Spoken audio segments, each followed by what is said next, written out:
நெருக்கத்தின் எல்லை புரிந்தவரே, பெருக்கமாக ஆசீர்வதிப்பவரே. நெருக்கத்தின் எல்லை புரிந்தவரே, என்னை பெருக்கமாக ஆசீர்வதிப்பவரே. ஆனா ஒண்ணு மட்டும் தெரியும், நான் உங்க தோளுல. ஆனா ஒன்று மட்டும் தெரியும், நான் உங்க தோளுல. ஆனா ஒன்று மட்டும் தெரியும், நான் உங்க தோளுல. ஆனா ஒன்று மட்டும் தெரியும், நான் உங்க தோளுல. நெருக்கத்தில் எல்லை புரிந்தவரே, பெருக்கமாக ஆசீர்வதிப்பவரே.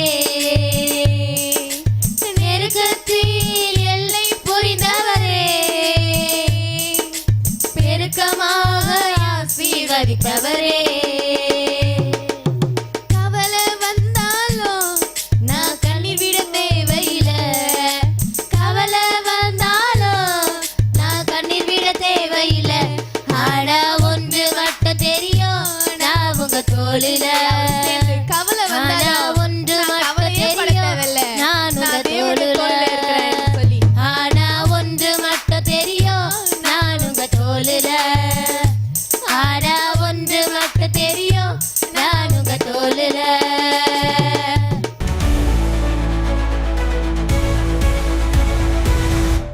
Price Lord. கர்த்தருக்கு ஸ்தோத்திரம். தேவனுக்கு மகிமை. தேவனுடைய பிள்ளைகள் தேவனுடைய வார்த்தை வெளிப்பட்ட நேரத்தில் தேவனுடைய வார்த்தையிலிருந்து நம்ம அநேக காரியம் கற்றுக்கொள்ளணும். இந்த நாளில் கூட பாருங்கள், ஆவிக்குரிய பிள்ளையுடைய வளர்ச்சி ரொம்ப முக்கியமாக இருக்குது. இந்த ஆவிக்குரிய வாழ்க்கையில் ஒரு மனிதன் வளர வேண்டும். வளர்கிறதுக்கு வேத வார்த்தைகள் நிறைய இருக்குது. இன்றைக்கி கர்த்தருடைய பிள்ளைகளாக இருக்கிற நாம் அந்த ஆவிக்குள்ளே வளர்வதற்கு இன்றைக்கி நிறைய பேர் தெரியல, வளர மாட்டாங்க. ஏன் வளராமல் போகிறோம் என்பதை முதலாவது நீங்கள் அறிந்து கொள்ள வேண்டும். வேதம் அழகாக நமக்கு கற்றுக் கொடுக்குது. 1 தெசலோனிக்கேயர் 5ஆம் அதிகாரம் 17ஆம் வசனம் வாசிக்கும் போது பாருங்க, இடைவிடாமல் ஜெபம் பண்ணுங்கள். இடைவிடாமல் ஜெபம் பண்ண வேண்டும் என்று சொல்லுங்க. இந்த இடைவிடாமல் ஜெபம் பண்ணுவதற்கு தேவன் நமக்கு கற்றுக் கொடுத்திருக்கிறார். இடைவிடாமல் நாம் ஜெபிக்கிறோமா என்பதை பார்க்க வேண்டும். அதுக்கு அடுத்த வசனத்தை நீங்கள் வாசிக்கும் போது பாருங்க, எல்லாவற்றிலேயும் ஸ்தோத்திரம் செய்யுங்கள், அப்படி செய்வதே கிறிஸ்து இயேசுவுக்குள் உங்களை குறித்து தேவனுடைய சித்தமா இருக்கிறது. அப்போ தேவனுடைய சித்தம் என்ன என்பது தெரிந்து கொண்டால், தேவனுடைய சித்தம் என்பது என்னை குறித்து நான் ஜெபிக்க வேண்டும், ஸ்தோத்திரம் பண்ண வேண்டும். இப்படி தேவன் என்னை குறித்து ஒரு சித்தம் வைத்திருக்கும் போது நான் என்ன பண்ணுவேன் தெரியுமா? அந்த சித்தத்தை செய்வது கிடையாது. இப்போது இன்றைக்கி ஒரு வேலைக்கு போயிருக்கேன்னு சொன்னால், இப்போது அவங்க என்ன பண்ணுவாங்கன்னா ஒரு வேலை கொடுக்குறாங்க. அந்த வேலைகளை நான் செய்து முடிக்க வேண்டும். செய்து முடித்தால் தான் என் தேவைகள் சந்திக்கப்படும். நான் என்ன பண்ண மாட்டேன், அதை நான் செய்ய மாட்டேன். என் தேவையை மாத்திரம் சந்திக்கப்படணும். எப்படி நடக்கும்? ஒரு ஆவிக்குரியவன் முதலாவது ஜெபிக்க கற்றுக்கொள்ள வேண்டும். ஒரு ஆவிக்குரியவன் ஸ்தோத்திரங்கள் அதிகமாக செலுத்த வேண்டும். இடைவிடாமல் என்று சொல்லும்போது நிறைய நேரங்களில் இடையை விடாதபடிக்கு என்ன பண்ணுறோம் தெரியுமா? நடந்து கொள்ள வேண்டிய இடை விடுகிறோம்.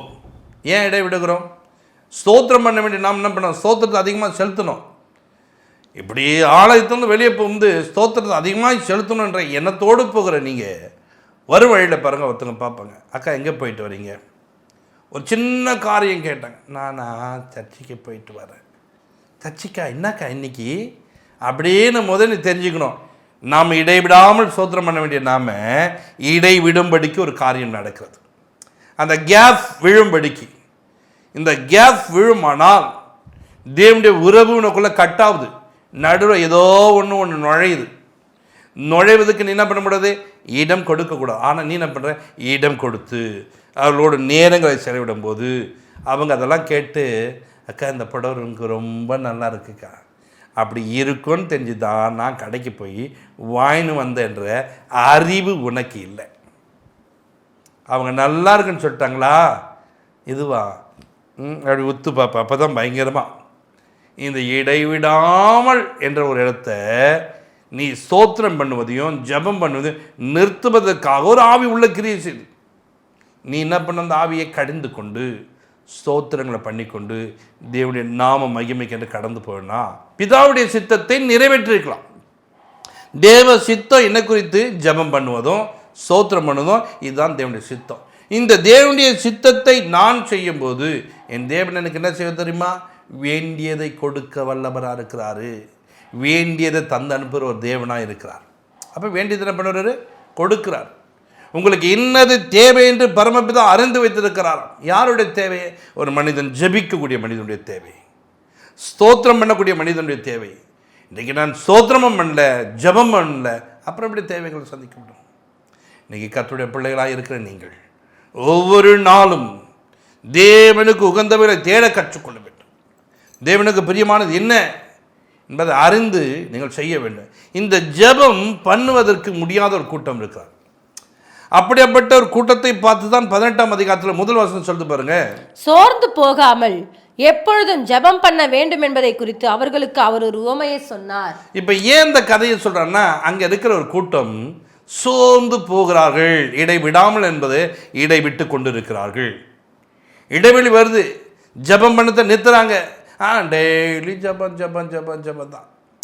டெய்லி பண்ணதுக்கு என்ன, ஒரு நாளில் எத்தனை மணி நேரம் இருக்குது, அங்கே எவ்வளோ இடைவெளி விடுகிறோம் என்பது தெரியுதா அவனுக்கு?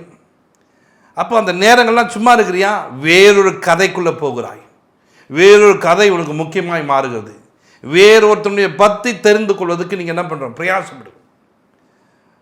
ஒரு இரவு நேரங்களில் ஒரு தம்பி ஏதோ பண்ணிட்டான்னு சொல்லிட்டு அவனை தேடின்னு ஒரு 10 பேர் வந்துட்டாங்க. அவனை தேடின்னு வந்தாங்க. ஏதோ உன் பையன் எங்கன்னு சொன்னான். அவர் சுட்டார். அப்போ தான் தூக்கத்துலேருந்து எழுந்து வந்து தெரிலங்க அப்படின்னாரு. இந்த இரவு நேரத்தில் அவன் கத்து பார்க்கணும். கொஞ்ச நேரத்தில் அந்த 10 பேரும் பயங்கரமாக கத்த ஆரம்பித்தாங்க. தெரு மக்களை எழுந்து தூக்கத்தெல்லாம் விட்டு அப்படி விழித்து கொண்டு பார்க்குறாங்க. என்ன நடக்குது? என்னாச்சு? ஆமாம், அந்த பையன் இப்படி பண்ணான் பார்த்தீங்களா? தூங்கின்னு கிடக்குற நீ தூங்கின்னு கிடக்க வேண்டியதுன்னு கிடக்கிடக்குன்னே எழுந்து வந்து அவன் இப்படி பண்ணிட்டான், இப்படி நடந்துச்சு, அப்படி ஆச்சு, இதாச்சு. இதை சொல்ல தெரிஞ்ச உனக்கு இப்படியாப்பட்ட கதைகளை பேசுவதற்கு உன் தூக்கத்தை கூட விட்டு விட்டு ஓடி வருகிற உனக்கு, ஆனால் ஜப நேரங்களில் கூட தூங்கி கொண்டு இருக்கிற ஒரு கூட்டம் இருக்கிறது. ஜப நேரங்களில் கூட தேவனை ஸ்தோத்திரிக்காத கூட்டம் இருக்கிறது. 4 பேர் கூடி ஜெபம் பண்ணாங்கன்னு சொன்னால் அங்கே என்ன பண்ண ஸ்தோத்திரம் பண்ணாம அப்படி பார்க்கும். என்னன்னா, நீ பண்ணாமல் போவதனால தேவனுடைய சித்தத்தை செய்ய முடியாத ஒரு மகளாய் மாறுகிறாய்.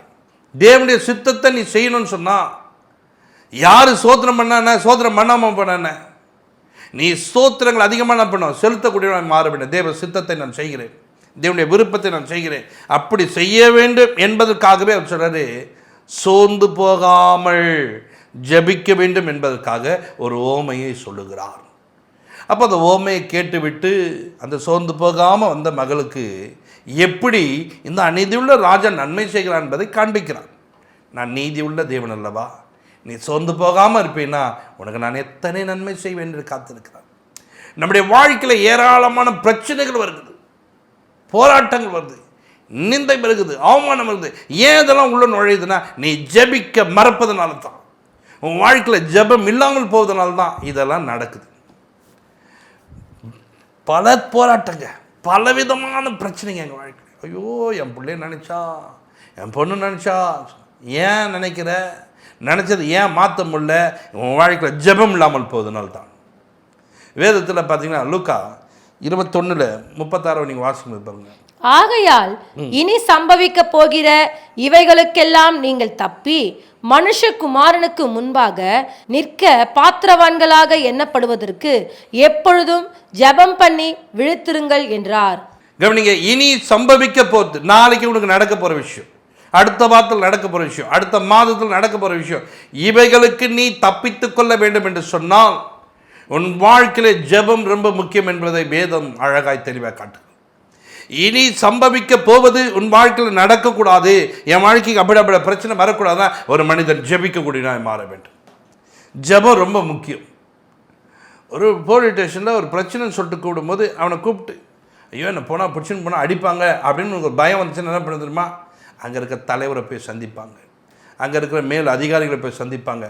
அவங்க என்ன பண்ணுவாங்க, எனக்காக ஃபோன் பண்ணுங்கள், என்னை அப்படி கூப்பிட்றாங்க. அவங்க சொன்னால் நீ போ, நான் பேசுகிறேன் உனக்காக. பார்த்தீங்களா, அந்த ஒரு பேச்சு தான் அவர்கள் அடிபடாமல் காப்பாற்றப்படுவதற்கான ஒரு வழியாக மாறுது.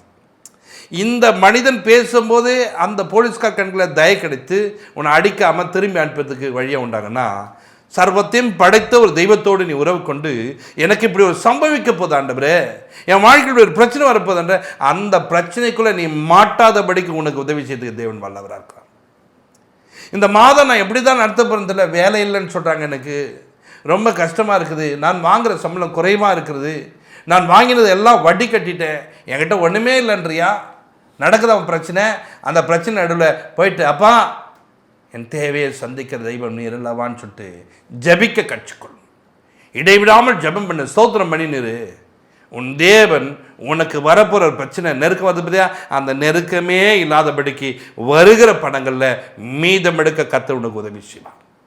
இது எத்தனை பிரசங்கத்தை நான் இப்படி கேட்டாலும் நான் என்ன பண்ணுவேன்னா, ஸ்தோத்திரம் மாத்திரம் பண்ணவே மாட்டேன், ஜபம் மாத்திரமே பண்ண மாட்டேன். ஆனால் என் வாழ்க்கையுள்ள பிரச்சனையை எல்லார்கிட்டையும் ஃபோன் பண்ணி தெரியப்படுத்துவேன். வரவங்க போகிறவங்கட்டெல்லாம் ரொம்ப கஷ்டமாகுது சொல்லுவேன். இதை சொல்வதை விட கொஞ்ச நேரம் ஸ்தோத்திரித்து கொண்டு உட்காந்துரு, கொஞ்ச நேரம் ஜபம் பண்ணி உட்காரு. தேவன் உன் வாழ்க்கையில் எத்தனை மாற்றங்களை கொடுக்க வல்லவராக்கா, எத்தனை அற்புதங்களை செய்ய வல்லவராக்கா. சொல்லு ஆண்டவர்கிட்ட, நீ சொல்லி பார் உனக்கு தேவன் என்ன நன்மை செய்கிறான்ட்டு. ஜபம் ரொம்ப முக்கியம். இடைவிடாமல் யாருங்க போர்த்து? இயேசு போறார், கூப்பிடுறாரு, தாவீதின் குமாரன் கூப்பிடுறாரு. அவர் என்ன பண்ணல, கண்டுக்கல, போயிட்டே இருக்கிறார். இடைவிடாமல் திரும்ப கத்துக்கிறார், சத்தம் போடாத, திரும்ப சத்தம் போடுகிறார். இடைவிடாமல் இருக்கிற ஒரு காரியங்கள் தான் அந்த மனிதனுடைய வாழ்க்கையில் என்ன நடக்குது தெரியுமா? அந்த கூப்பிட்ட காரியம், அந்த ஜபித்த காரியம், அது தேவனை சோதித்த காரியம் அந்த மனிதனுக்கு பார்வை உண்டாக்குது.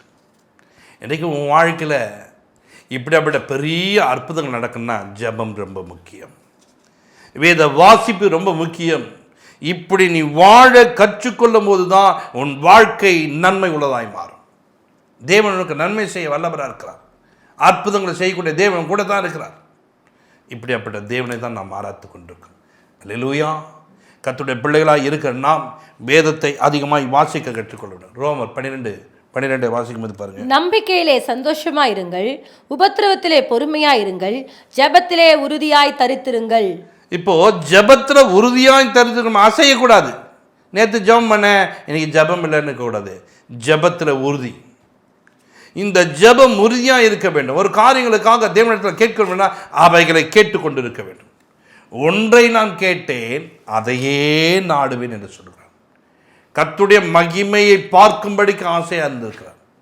இன்றைக்கி நம்ம ஜெபம் பாருங்கள், எப்படிப்பட்ட ஜெபம் இருக்குது. நேற்று ஒரு காத்துக்காக ஜெபம் பண்ணுறோம், இன்றைக்கி ஒரு காத்துக்காக ஜெபம் பண்ணுறோம்.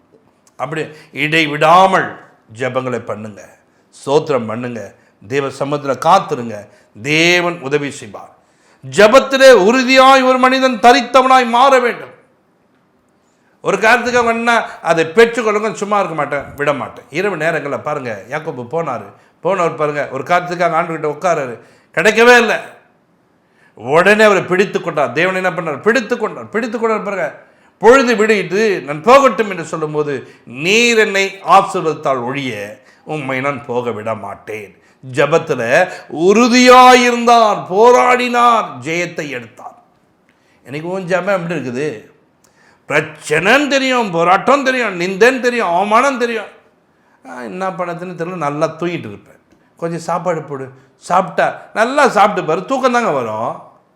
சாப்பிடாம உட்காந்து பாரு, விழித்து கொண்டு ஜபிக்க முடியும். விழித்து ஜபம் பண்ணுங்க, கர்த்தர் உங்களை ஆஸ்வதிப்பார். ஜபிப்போம். பரலோக பிதாவே, நமக்கு நாங்கள் நன்றி செலுத்துகிறோம். இப்போது இந்த நிகழ்ச்சியை பார்க்குற ஒவ்வொருடைய வாழ்க்கையில் ஜபிக்கிற மக்களாய் மாறட்டும், ஸ்தோத்திரங்களை அதிகமாக செலுத்தட்டும், தேவனோடு கூட உறவாடட்டும், தேவ உறவிலே நிலைத்திருக்கத்தக்கதாக ஒவ்வொரு கர்த்தர் ஆசீர்வதித்து தேவையெல்லாம் சந்தித்து நெருக்கத்தை மாற்றும். கண்ணீரத்தோடு இயேசு கிறிஸ்துவுமாய் ஜெபத்திற்கு நல்ல பிதாவே, ஆமென். God bless you.